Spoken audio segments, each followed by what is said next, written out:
Oh, hello. Today on the Thankful Drew Says podcast, I'm going to be sharing some data about a custom thumbnail's impact on a video's performance, if being a YouTuber is really worth it, and other stuff too, so go ahead and stick around. Before we get into anything, I want to preface this episode by saying this upcoming Thursday in the United States is Thanksgiving, so if you get the time off, I hope you can relax. I hope you can enjoy some time with your friends and family, and I hope you can enjoy some amazing food, some turkey, ham, mashed potatoes, pumpkin pie, a bunch of pumpkin pie with a bunch of whipped cream on it. Oh, dude, that sounds so tight. That sounds so tight. I want that right now.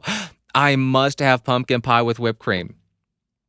But most importantly, I wanted to offer you a sincere thank you if you watch or listen to this podcast. I know there are about 1 billion things out there vying for your attention, begging for your attention, and a lot of it is great content. Movies, TV, other podcasts, YouTube videos. So the fact that you spend any amount of time watching or listening to this show really does mean the world to me. So I just wanted to say thank you so much. Really do appreciate you. And if you get the time off, I hope you enjoy that. Enough with this mushy stuff. Let's now jump into the discussion of whether or not YouTube custom thumbnails matter. I brought receipts. Get ready, YouTube. Exposed. Last week, I am such a cringy individual.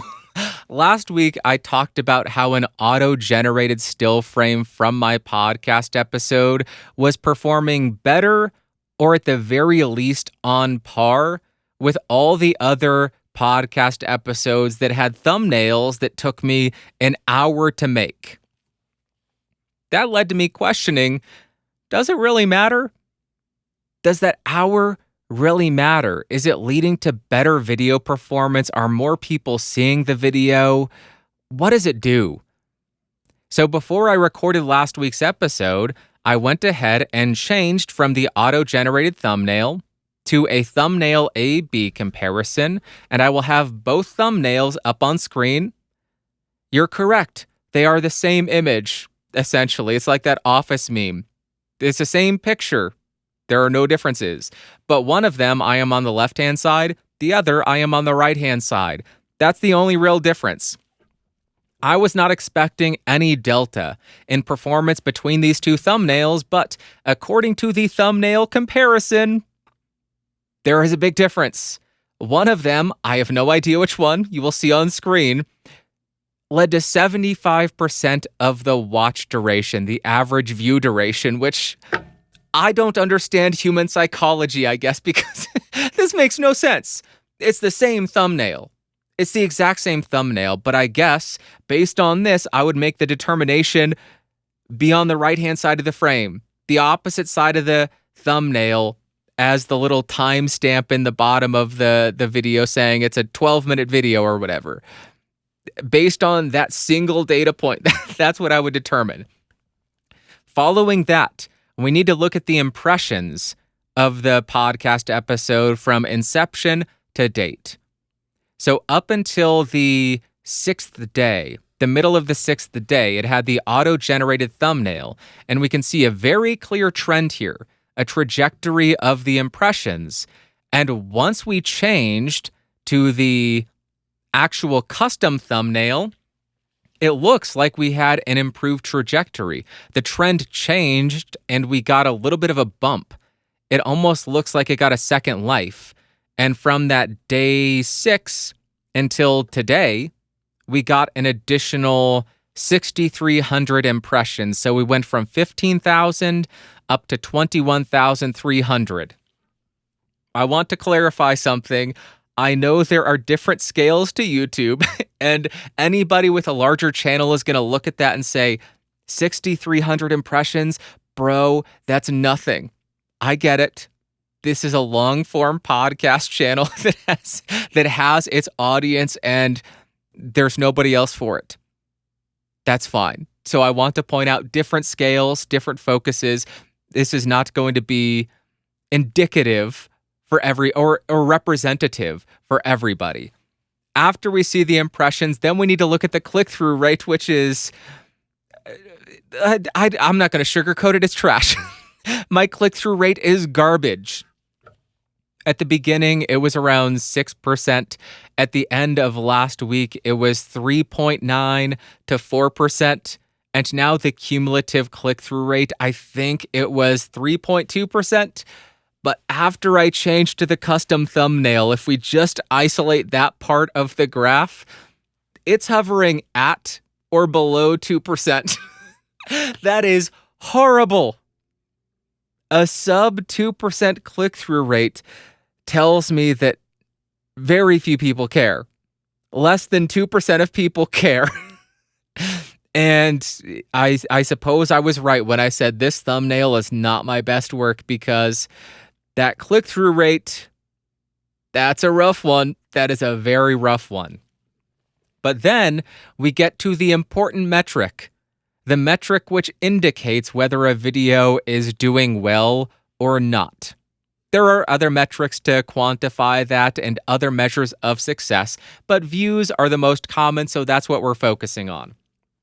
Following the change to the custom thumbnail, there was a little bit of a bump, and we saw that improved trend as well. It doesn't follow the exact same trajectory. And prior to the thumbnail change, the video was at the bottom of the typical performance spread. And following the change, it is now near the top of the typical performance spread. So now the podcast episode is more in line with a better performing podcast episode as opposed to a worse performing podcast episode. So with all of that data, all of those receipts from a single data point, what is the conclusion? I don't know. Who knows if custom thumbnails help? In this instance, it doesn't really seem like it should have. It doesn't seem like it does, because click-through rate worsened, but we also got more impressions and the video performance improved. It went from the lower end of typical performance to the higher end of typical performance. So although the metrics would indicate, the CTR metric would indicate you did a terrible job with this, and you would think that means the video will do worse, it didn't. So I'm left wondering, does running a thumbnail A/B comparison kind of trick YouTube or push YouTube to distribute the video to more people so they're able to gather the data to determine which of these thumbnails is effective, which of these thumbnails is better?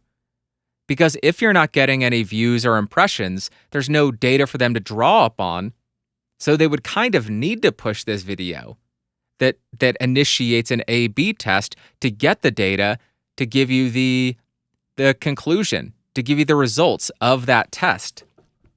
So my theory, this may just be complete nonsense, but here's a strategy that I may try going forward. For the first week of a video, use your best thumbnail that you have available, and then at the end of that week, throw up a thumbnail A/B/C comparison and see which of those thumbnails ultimately does better. And maybe it'll lead to YouTube pushing the video again to more people to try to get enough data to give you the results of that test. That's just a conspiracy theory that I just came up with while working on the outline. And if I can come up with enough thumbnails, I may give that a go. That concludes my current data surrounding whether or not a custom YouTube thumbnail matters. I would love to hear from you with your experience on custom thumbnails. I know I got some comments pointing out custom thumbnails, very helpful. Other people said custom thumbnails, no help at all. See no benefit. So it really seems like a crapshoot. It seems a lot like gambling at this point. I'm going to continue to do it because I enjoy making thumbnails. I enjoy the process of trying to, I guess, consolidate the general idea of a podcast, an hour-long podcast, into a single image. I always fail at it, but it's fun to try. So there you go. Do custom thumbnails matter on YouTube? I don't know. Let's go to another topic, and this is me just going to be bragging. Yesterday, on the 23rd of November, 2024, I may have published some of my best work ever. I tried to offer people as much value as I can. In my reviews, in my podcasts, I try to make them data-filled. I try to back up everything that I can. I try to offer insight. I try to make them great ways to spend your time. On occasion, I don't want to do that. On occasion, I want to troll people, and I've only done this a handful of times, and it's some of the most fun I ever have. Two examples of this that I have done in the past are, number one, Alex Jones screaming into the Neumann TLM49. Hello, Neumann. I got these clips off of Vice, I think it was, and I made a video on Podcastage too, and it was just goofy and dumb, and it showed Alex Jones screaming into the TLM49, because that's fun. The second one really is some of my best work that I have ever done. It was an April Fool's video, I think, turning the Neumann U87 into the newer NW700. And it is a top tier video, one of my best. And truly, I am disappointed that I published it to Podcastage 2 as opposed to my main channel. It is main channel level content. I think it is that good. All of that to say this. Yesterday, I was working on my next review video, and I had to refilm a portion of the comparison section, so I was a bit in a salty mood, and I didn't reset my gain for the U87 when I was refilming that. So I just thought, oh, this will be fun. I'll just play. Here's the video I made yesterday. Hey guys, I just got a brand new microphone. It's something called a Neumann W87 or something. It cost a lot of money, but I was told it's supposed to sound great. I got it set up. I listened to a test recording.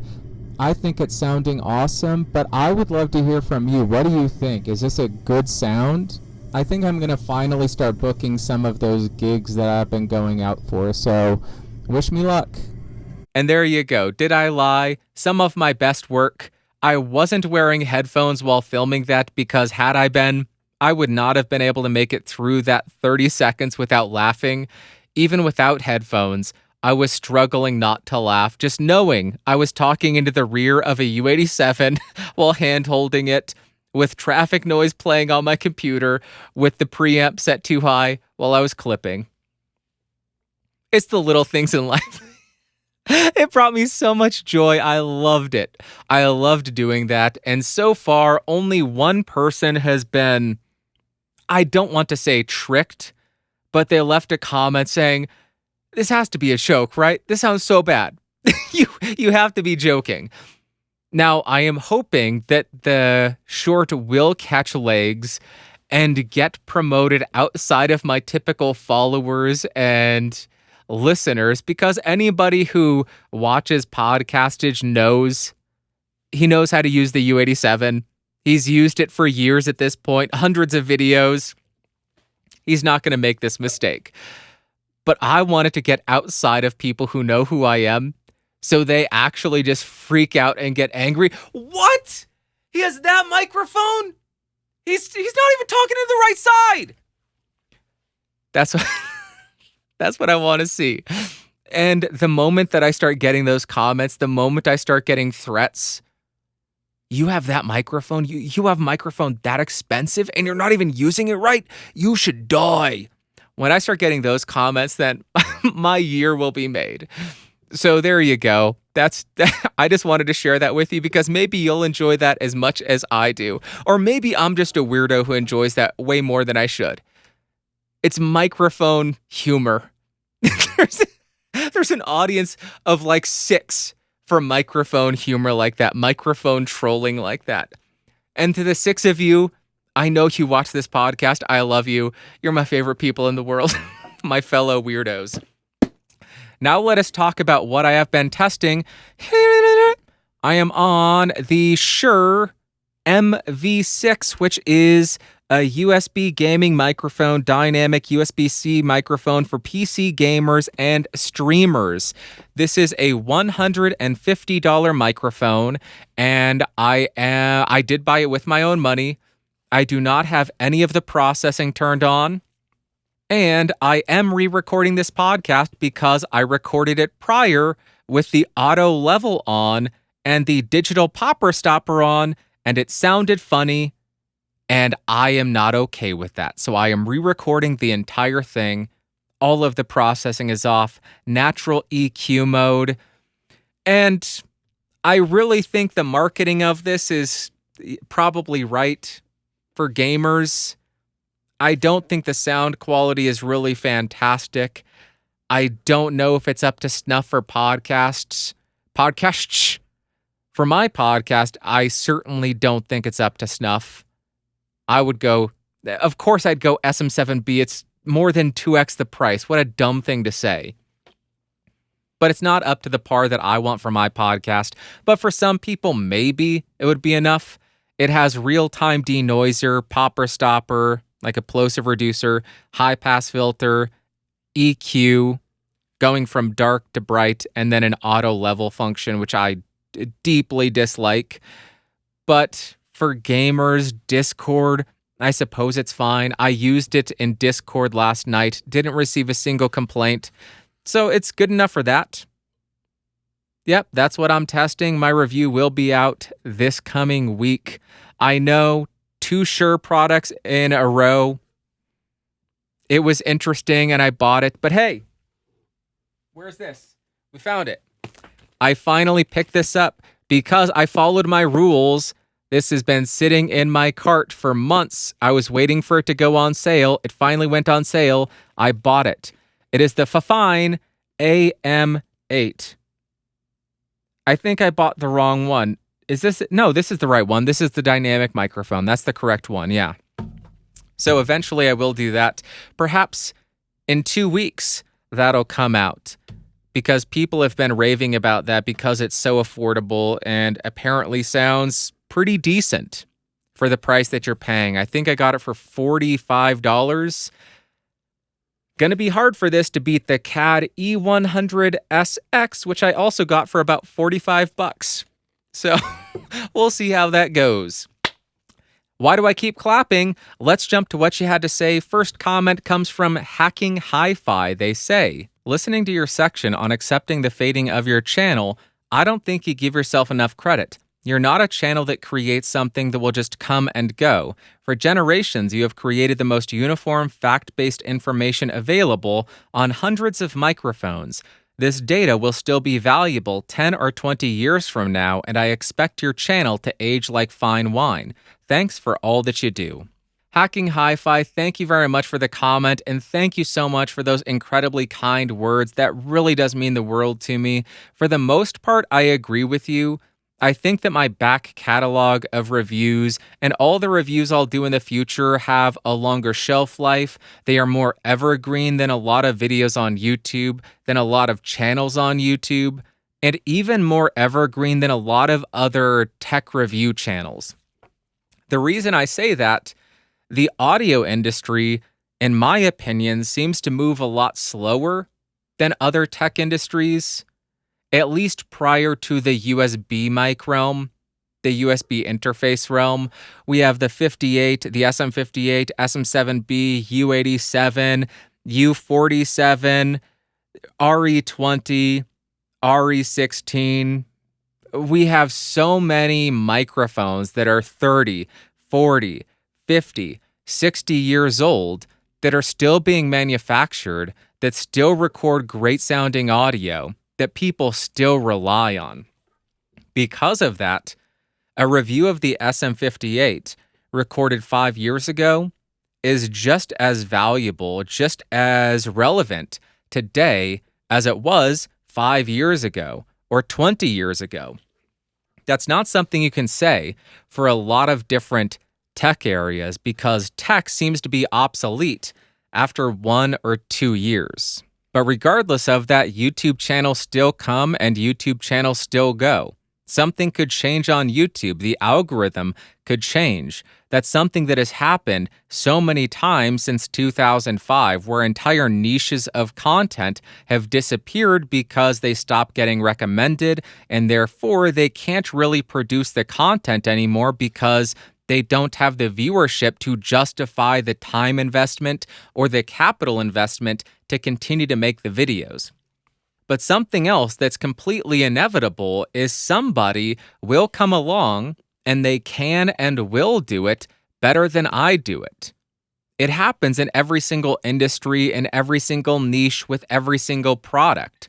Somebody comes out with a new idea, they do it for a while, then somebody new comes along and says, hey, you're not doing it as well as you could be doing it. Somebody improves upon it, puts that out, and that new idea, that new review style, that new whatever, takes off. And it makes those older products, that older content, less valuable because that older content doesn't do it as well as the new content does. And all of that is fine. It's the natural order of things. It's how we've gotten where we are. It's how things always have been and how they always should be. New ideas that are better trump old ideas that are less better, that are bad, that become not relevant, that are ineffective. Those ideas are trumped by new, better ideas. All that we can do as YouTubers, podcasters, tech reviewers, whatever, is the best that we're able with the time, tools, and expertise and skills that we have. That's what I am doing with my reviews. It is inevitable. Somebody will come along with significantly more knowledge than me, significantly more skills than me, and make microphone reviews that are way better than mine. Now, people may still watch some of mine, but when that new person comes along and does it a lot better than me, I absolutely expect everybody goes to that person first, as they should. Because if it's being done better, that's where you should get the information. Thank you very much, Hacking Hi-Fi, for the comment. And again, thank you very much for the incredibly kind words. I really do appreciate it. Means the world to me. Next, we have a comment from FryTech, and he says, at 24 minutes, I slightly disagree with you.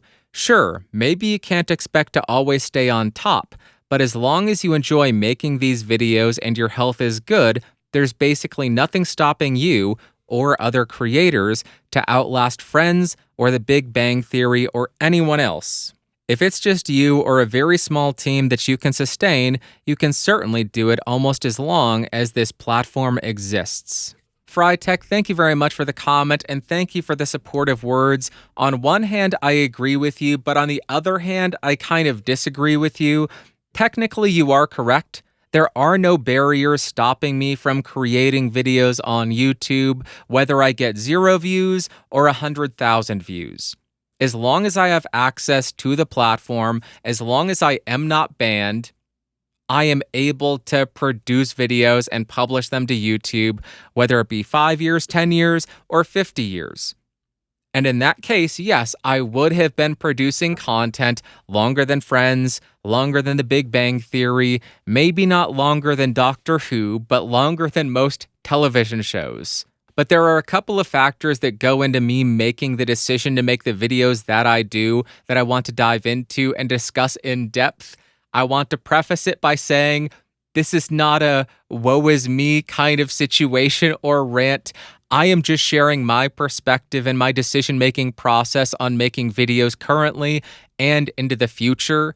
And the reason I am diving into this depth, I don't think these discussions are really had that much, and I think these are important topics for people who are getting into YouTube to consider.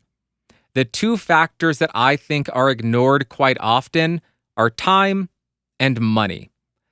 Let's start with the money aspect, and that was really the point I was trying to drive home last week when discussing if you can produce content longer than Friends or The Big Bang Theory, that is rare. The factor that really solidifies that is the financial viability of producing content. If you are able to produce content for $0, of course, you can outlast any TV show out there. As long as you have the will and the physical ability to make those videos, you can do it. But once you start to add in that financial aspect, that capital overhead that's required to produce videos, the longevity of that channel, in my opinion, drops significantly, or the likelihood of that channel's longevity decreases significantly. Let's look at how I approach money with the Podcastage channel. As far as monetization, I have made some, I don't want to say bad decisions, but I have made some decisions, and I make the decisions that I do because they help me sleep at night. The decisions that I've made, I don't run mid-roll ads, I don't do host-read ads, and I don't accept money from any brand that I review. That leaves a lot of money on the table. I could be making a lot more from mid-rolls. If I accepted money from brands that I reviewed, I could be making so much money. Give me $1,500, then I'll review your microphone. Or if I did host-read ads, I could be making, oh my gosh, I don't even want to quantify it, a lot more money. I don't want to do any of those things because I can sleep well at night with the way I monetize my channel now. But that means that I am solely at the whim of the YouTube algorithm because the algorithm determines the amount of views that I get. The views I get determine the amount of ads that are shown. The amount of views that I get directly translates into the amount of affiliate link click-throughs that I get. And then we also have to consider the economy. The economy impacts how much people are looking at discretionary spending items like microphones, because most of us do not need microphones. So there are a lot of factors that go into the revenue, and that is just on the income side of things. Then we look at another decision that I made, which some people will say, you're an idiot. I made the decision to try to buy the majority of gear that I review because I want to avoid actual and or perceived conflicts of interest. I still do accept products on loan from companies, but I like to buy a lot of the gear that I review because then I own it, then I have access to it all the time, then I have no potential, no perceived, no possibility of conflicts of interest. My skin is in the game. My dollars are in the game. I bought this with my money. If I like it, I like it. If I dislike it, I dislike it. There are no questions about ethics, morality, relationships, nothing. I love that. But then I made another decision, which is questionable. I made the decision to maintain access to everything that I review so that I can draw upon it and reference it and include comparisons. So not only am I buying a lot of the gear that I cover, but then I am letting that capital just sit there and depreciate because I'm not selling it, just so I could pull it out once every year and include it in a comparison. So there are a lot of financial factors that go into being able to produce the reviews that I make, and we cannot ignore that. The capital, the investment can add up super quickly. I just went through the last 4 videos that I made. Here's what they are, and here's what they cost. This is only for the material to make the videos, make the reviews, not the time that went into them, just to buy the microphones. Shure, $565, $100. That's not bad. Peluso P410, $1,200. The Violet Amethyst Vintage, $600. Although it's normally $1,200. Got it on sale. Warm Audio 47, $900. That means for 1 month of videos, I spent $3,600. That is a lot of money. That is a lot of overhead. It is not easy to earn $3,600 to fund a channel. Now, that is a bit higher than normal, and I want to point out, with my current revenue, I would never be able to do that. 3 of those microphones I bought 4 years ago when views were higher and when revenue was higher. They have just been sitting on my shelf waiting to be reviewed, and I finally got around to it. Nowadays, we ain't doing that. We're reviewing a lot more of the Shure 565s or the MV6s or the Fine AM8s. That's where we're at now. We're not doing any more U67s, buds. That ain't happening. But you can see the overhead of just the materials to run the channel can really add up and get out of hand. And the revenue being able to fund the channel is important to me because I refuse to go into debt to buy gear to review on this channel. I'm not going to do it. I'm paying cash. And once the revenue dries up and the channel is no longer able to fund itself, I will happily move on. So that's the first factor that goes into this. I am not going to put myself into a financially difficult situation to continue to produce videos if there's no financial return or if there's no financial upside even. If it's only financial downside, I'm not going to do it. And I think that's understandable. I'm not going to put myself into debt to buy microphones and review them when people don't care as much anymore. So that's the money side of things. And that's something that I think a lot of people ought to consider. I understand when you're starting off, you need to invest a little bit of money. You need to buy gear to use. You need to buy stuff to cover and review if you're doing a review channel. I understand that, but I want to advocate not putting yourself in a terrible financial position on the off chance that a YouTube channel could potentially, maybe, likely, who knows, maybe, whatever, one day could be potentially financially solvent. No, solvent? Yeah, solvent. Financially viable, I suppose, is a better way to put it. That you might be successful one day. Don't put yourself in that financially difficult situation. And that's something that I think is overlooked quite a bit. A lot of the advice out there is, go out there, go make content, go do this, you'll be famous and rich in no time. Or maybe I'm being uncharitable. I don't know. The second factor is more important in my perspective, from my perspective, and that would be time.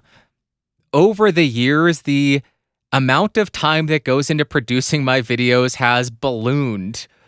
I used to be able to crank out a video so quickly. And if you just look at the runtime of my videos from 2015, makes sense why. The reviews were 3 minutes long, 4 minutes long. I was watching a lot of Vlogbrother, so that's why. But cranking out a 3-minute video that has a handful of tests, you can do that quickly.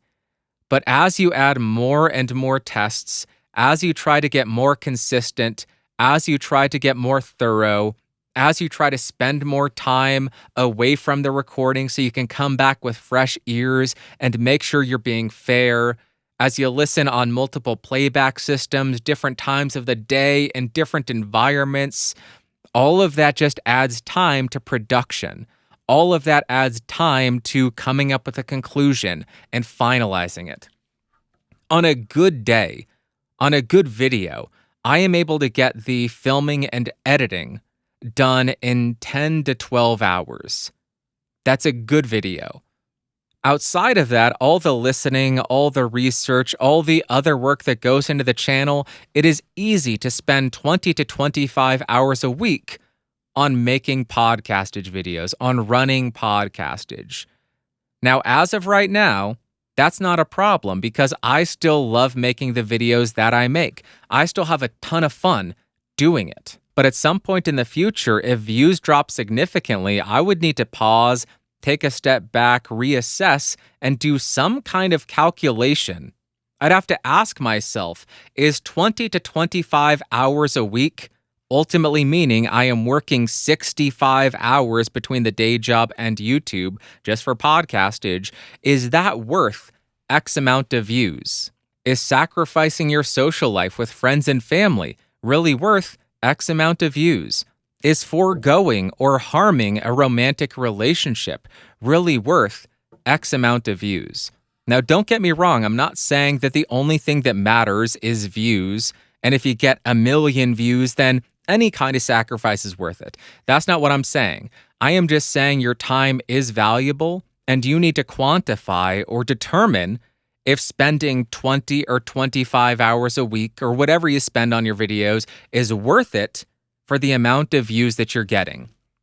Of course, that can always change. Of course, you do need to grind, work hard, but you still need to ask these questions. And the reason I included X views as opposed to a specific number is these questions are not just for people who are getting a relatively low amount of views, 1,000, 2,000. This applies to people who are getting millions of views. Is the time that you're putting into these videos really worth what you're giving up to make them in terms of time? Sacrificing personal relationships, sacrificing romantic relationships, sacrificing free time and relaxation.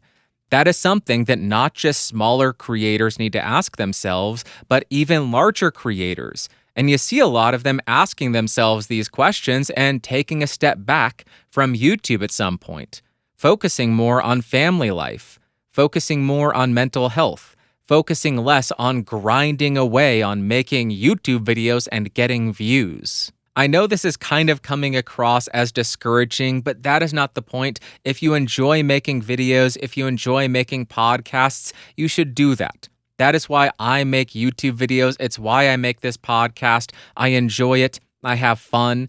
But at the same time, I always need to make sure that I am not putting myself in a financially difficult situation, and I always need to weigh the time commitment of making these YouTube videos, of making this podcast, because I am trying to expand and develop a social life. I am trying to get back out there and date. It's crazy. It's really hard. And you need to account for that when you are not sacrificing, but spending your time on YouTube. What are you giving up to make those videos, and is it worth it? I just think this is a really interesting question and really interesting topic that doesn't get discussed enough in the content creator, YouTuber realm. A lot of the focus is on, hey, do this with your thumbnails. Hey, make this type of edit. Hey, you can make this much money every single month and you'll be rich and famous. Not, what are you giving up to do that? What kind of situation are you putting yourself in to do that? That's why I went so into depth here, and I hope it didn't come across discouraging. That was not the point. I'm just trying to share my thought process on how I'm looking at YouTube as I am getting a bit older, as I am wanting other things in life, as I am trying to get back out there and date. Jumping in with an edit here, my friend told me to put this on Twitter, but I refused to do that, so I will just put this out here. Where are all the cute women who just want to be super lame together and watch the most messed up horror movies that make everybody question their sanity? Holler at your boy. I'm looking. The dating scene is crazy, dude. It's so hard out there. So, okay, now I am fully embarrassed. Let's move on.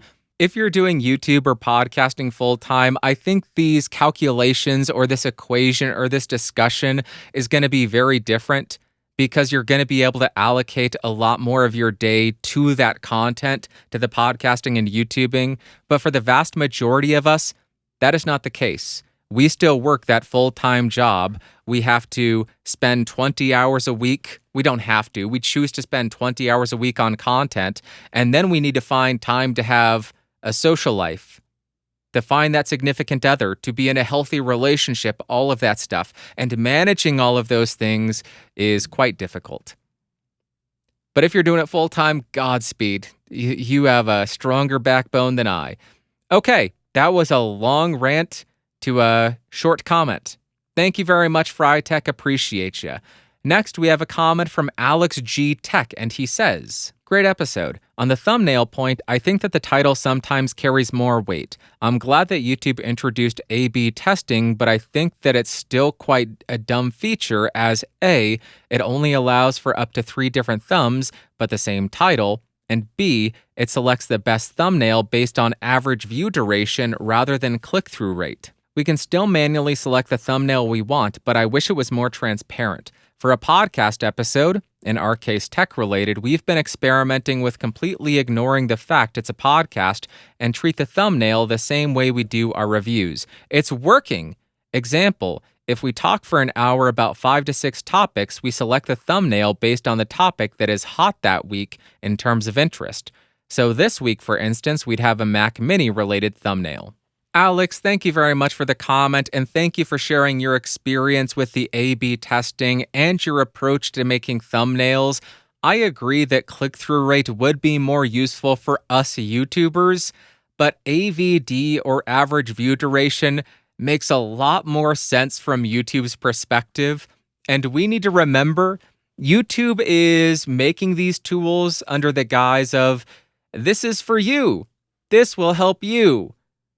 But really, the underlying truth is, we are making these tools, why am I going to put up bunny errors and air quotes? We are making these tools because it will benefit us. That is why they are actually creating them. Click-through rate is great for us because it tells which of the thumbnails is going to get the most amount of people to click on something. But for YouTube, that's less useful. The average view duration tells YouTube which thumbnail is going to keep somebody on the platform longer. And that's really what matters to them, because the longer somebody is on the platform, the more ads YouTube can show to them, the more ads that can be shown, the more money YouTube makes. So it makes sense why they focus on AVD. It also disincentivizes clickbait and pushes you as the content creator, if you're using this tool. It pushes you away from clickbait and makes you want to create a more engaging and accurate thumbnail.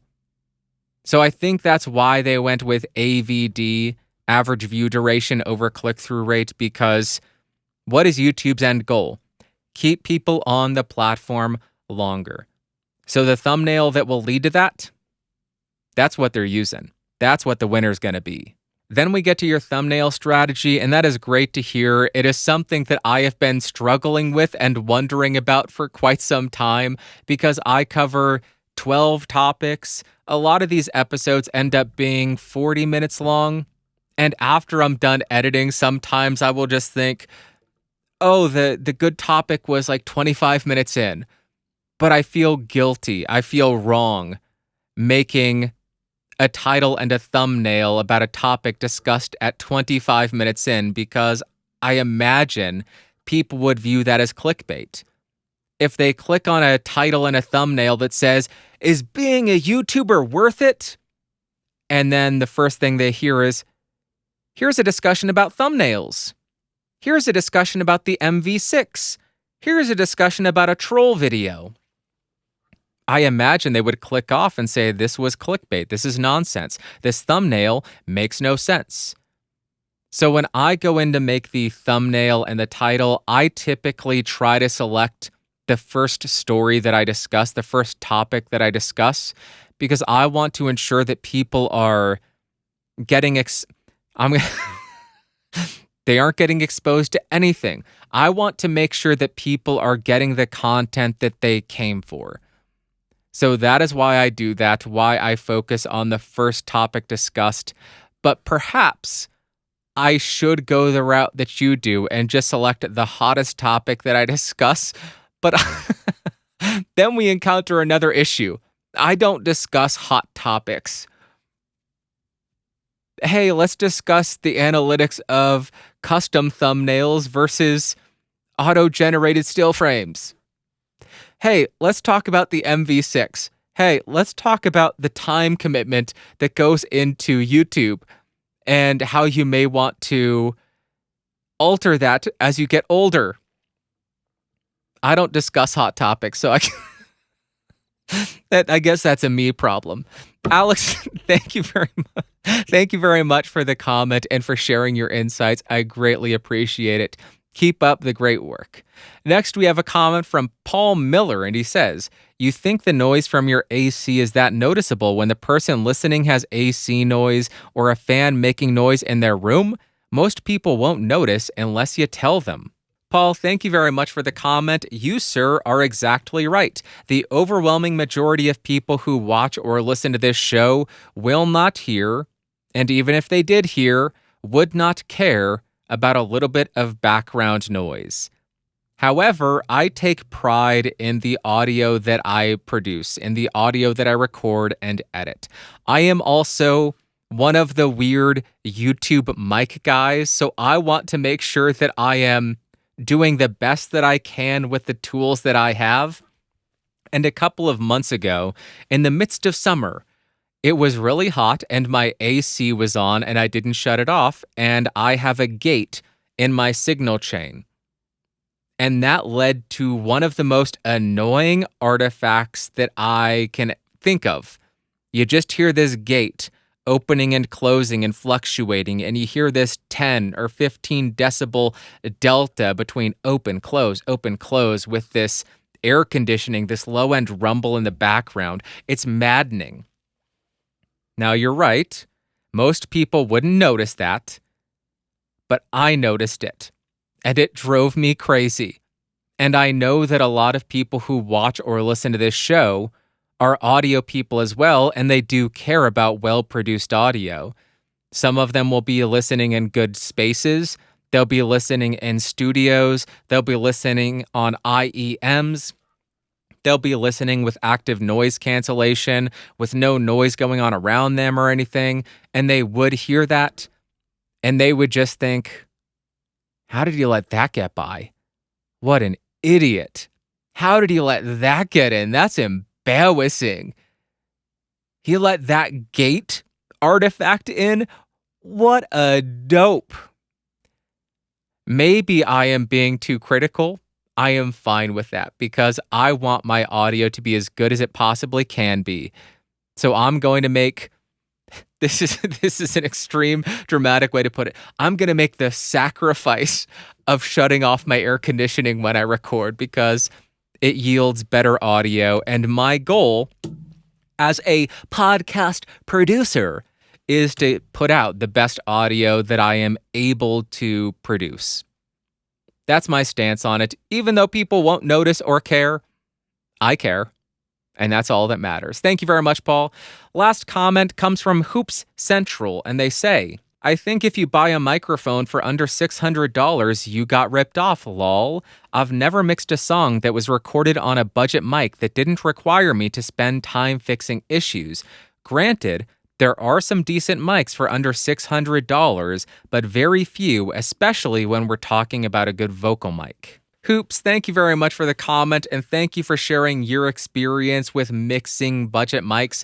I just had to include this because this is a differing opinion from the comment that I discussed last week, where the individual said, if you spend more than $600 on a mic, you got ripped off. And Hoops Central is touching on the point that I made last week. Time saved can factor into the decision to buy an expensive piece of equipment.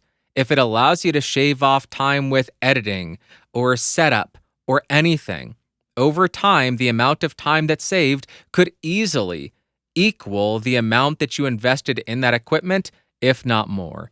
I just had to include this because differing opinions equals good understanding.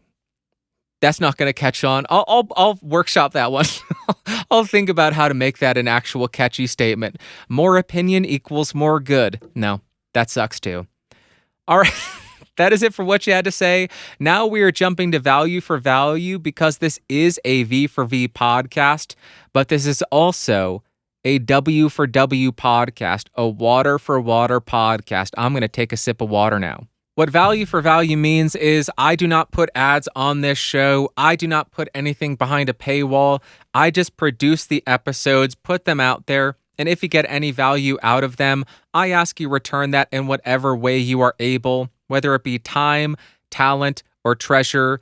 If you want to support the show financially, you can go to podcastage.com/support, podcastage.com/support. There is a way to select the channel you are contributing to, a credit name field, and your note. I will get that. I will read it. Or you could include a super thanks on YouTube. And if you don't have the disposable income to contribute financially, just consider sharing this episode or one of these episodes with somebody who may benefit from it because This show is a long-form spoken word podcast that covers 12 topics sometimes. Does not do well in the algorithm, so word of mouth is really, it's how this show grows. So if you want to share it, that would be greatly appreciated and very helpful. Let's go ahead and jump into the first submission, which is 25 Polish Zloty. 25 Polish Zloty. 25 Polish. Zloty. I wasn't going to try to pronounce that and offend everybody in Poland.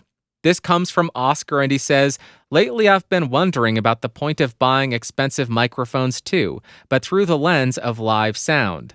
I'm a sound guy in a salt mine, and when our department bought two KM184s, I asked myself who the heck will tell a difference through a small point source PA with a ton of chamber reverb on top of it. Studio environment where every single detail is captured and played back is one thing, but I can't imagine the Neumanns, hello Neumann, being any meaningful improvement in our conditions even for an experienced audio engineer, let alone an average listener. And if the story didn't fit this episode perfectly already, they bought them because they got a great deal on them. Oscar, thank you very much for the super thanks, for the financial support, and for sharing this hilarious story. That is amazing. It fits last week's episode perfectly. I am not a live engineer, so I am just thinking through this. From my perspective, I am on your side. I imagine there is very minimal tonal benefit from getting something like the Neumann KM184. It just so happens to be sitting right on my desk, one of my favorite SDCs. I could imagine the off-axis rejection, off-axis coloration, and ability to gain before feedback being significant factors in microphone selection, though, for live setup, for live sound. And if you are investing in high-end mics that have amazing gain before feedback, that makes sense. If they were buying these solely for live sound and there's no benefit in off-axis rejection, coloration, or feedback before gain before feedback, I doubt anybody will notice or care. It seems more like, I just want a Neumann, so I'm going to use it. Another area this could come into play is if they capture and record the live mics and then mix them later. Because if you are recording them, mixing them later, the tone of the mic would come into play quite a bit more. And yeah, I could see a Neumann being a good choice there. But based on what you're saying, it doesn't sound like that's the case. It sounds like, hey, there's a deal. Let's get some Neumann SDCs and nobody will know but us. They probably just want to use them. That's really the bottom line. That's really what it is. They just want to have Neumanns at their disposal so they can use them when they want to and say, hey, yep, they're good. Thank you very much, Oscar. I appreciate you. And next, we have €50 from, you guessed it, TechMed Rainer Richter. And he says, Danke, this is a safe Black Friday contribution. Don't worry, Bandrew. Raina, thank you so much for the €50. Thank you for the continued support. And thank you for the safe Black Friday contribution. I will avoid Black Friday and not give in to any of the FOMO sales. I refuse to do it. I did buy the AM8 on an early Black Friday deal. This has been in my cart for months at this point. Been meaning to buy it, was waiting for it to go on sale. So I did not break my rules. I stuck to them. Yahoo! I also want to point out, there were some replies to Raina's submission or his donation last week, and it was awesome just to see people saying, thank you so much. Your contributions to this show, your support of this show is amazing. And thank you for keeping it going, helping keep the bills paid. It's awesome. So I love seeing Raina get the recognition and the thanks for all the support that he does offer for this show. I love seeing it from other people, and I also feel it as well. So thank you so much. Really does mean the world to me.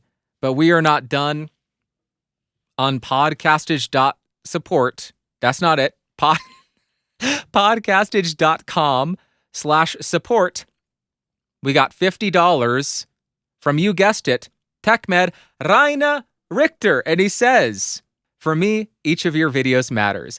Raina, thank you again for the second contribution. That is absolutely mind-blowing and amazing, and it really does mean the world to me. Your support helps keep all the bills paid, the lights on, the hosting covered, all of that. Without your support, I really don't think this show would have the bills paid, so thank you so much. And if you appreciate this show being ad-free, not being paywalled, make sure to thank Raina as well as Oscar. Their support keeps this show ad-free, as well as everybody else who has supported the show over the years. Thank you so much to each and every one of you. That is the end of the value for value section. I do have an announcement. This Thursday, as I mentioned, is Thanksgiving. I am going to take some much-needed rest and relaxation. So this coming week, I will not have a new BSP episode next Sunday. I will not have one. The following week, I will be back. As far as podcastage reviews, I should have my review of the MV6 up on Tuesday or Wednesday at the latest. The following week, I don't think I'm going to hit the Tuesday deadline because I'm going to try not to work at all over the next week during Thanksgiving, so it'll likely be delayed, if not miss another week, which is the dumbest thing to do because, as we talked about money, if you're making YouTube videos, this is the time to publish as much as you can because ad rates skyrocket.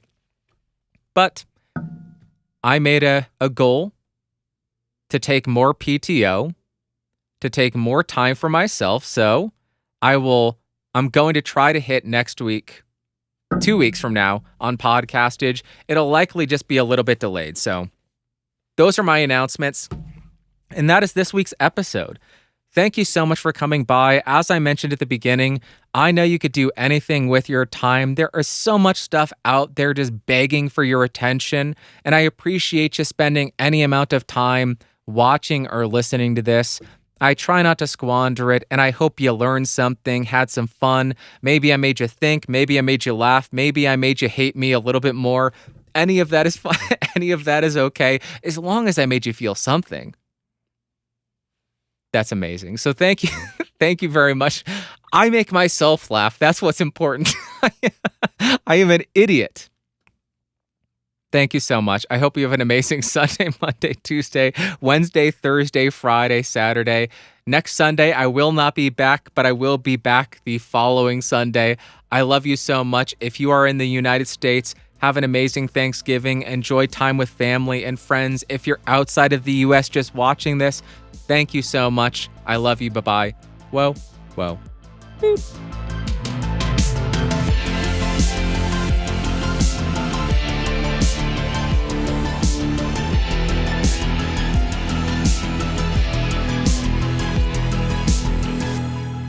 This has been a Geeks Rising production. Your executive producer is Bandrew Scott. For more information, head over to www.geeksrising.com.